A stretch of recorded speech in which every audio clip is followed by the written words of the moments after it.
Hey students, in our last lecture of business research methods, we have discussed about frequency distribution, we have discussed about percentage distribution and cross tabulation. In this lecture, we will discuss something about charts and graphs. We will discuss about bar charts and we'll also discuss about histograms.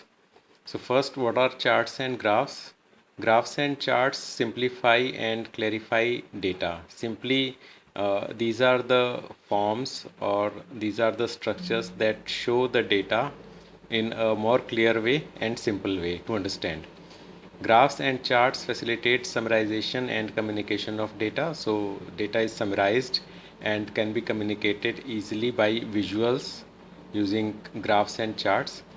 Choice of type of charts and graphs depend on the type of data. This is very important thing to understand, that we need to decide that which type of chart or graph should be used for which type of data.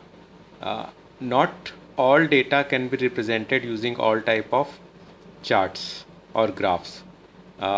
If we use wrong charts and graphs for inappropriate type of data, then it would not actually conclude anything. We'll discuss this in more detail in our next lectures, but first we'll discuss bar charts and histograms.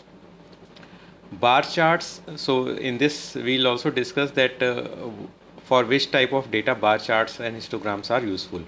Bar charts present data with rectangular bars with heights or lengths proportional to the values that they represent. So in these type of bar charts, there are bars, and these bars are actually used to represent some values, and the length or height of bar is proportional to the values that they present. So just for an example, this is a bar chart for beer sales. In this, rather than frequency, percentage is being shown for different types of outlets. We had taken this example in our frequency table as well and percentage table as well. So this shows the sales of beer from different type of stores. So shows the sales of beer from drug store, convenience store, grocery store and specialty store. This is out in percentage. So out of total 100%, how much percentage of beer is sold through drug stores, how much through convenience store, how much through grocery store and how much through specialty store. So this height of each bar is proportional to the values that they represent. So for drugstore, the value represented is smaller, around 10, and for convenience store it is around 45. So the height of bar is proportional to that, the value they represent. So bars can be plotted vertically or horizontally. Our example has shown the bar chart with bars which are plotted vertically, but those could be horizontally as well. Vertical bar chart is also called column chart. So this type of vertical bar chart can also be called as column chart. So if it would be horizontal, then rather than height we would say it is length of bars, and as it is vertical we say the height of bars. And about histogram, a histogram is a graphical way of showing frequency distribution in which the height of a bar corresponds to frequency of a category.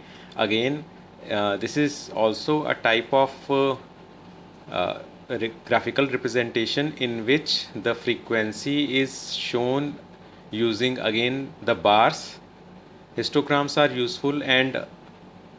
useful for any type of data, but with continuous variables. Interval or ratio data can be represented using histograms. The histogram is useful for providing a quick assessment of the distribution of data. Actually, histogram looks like a bar chart. The only difference is there that a normal distribution line is superimposed over a histogram, providing an easy comparison to see if the data is skewed or multimodal. So histogram just looks like a bar chart. There is not much difference. It is used to show the frequency distribution, and again the size of bars or height of bars is proportional to the values or frequencies that are represented using those bars, but the only difference is that a normal distribution line is superimposed over a histogram. So a normal distribution line is superimposed. That provides an easy comparison to see if the data is skewed or multimodal. So how this line helps, there would be an example. This is an example of an histogram. So again, looks like a bar chart, but besides those bars there is a line that is superimposed, and this line is normal distribution line. So using this line we can understand whether the data is distributed normally or it is something else. Is there any skewness? Is there anything that is multimodal? This histogram or this data or this chart is multimodal. We can see that for 125 frequency there are 2 bars. So multimodal. Modal, you know, the mode is something, the highest frequency, and there are 2 bars with the same highest frequency.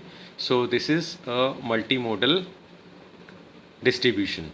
So whether the distribution is skewed, whether the distribution is multimodal, we can easily see using histogram, because there is a normal distribution line superimposed over a histogram. That's all for this lecture. We'll discuss more about charts in our next lecture. Thank you.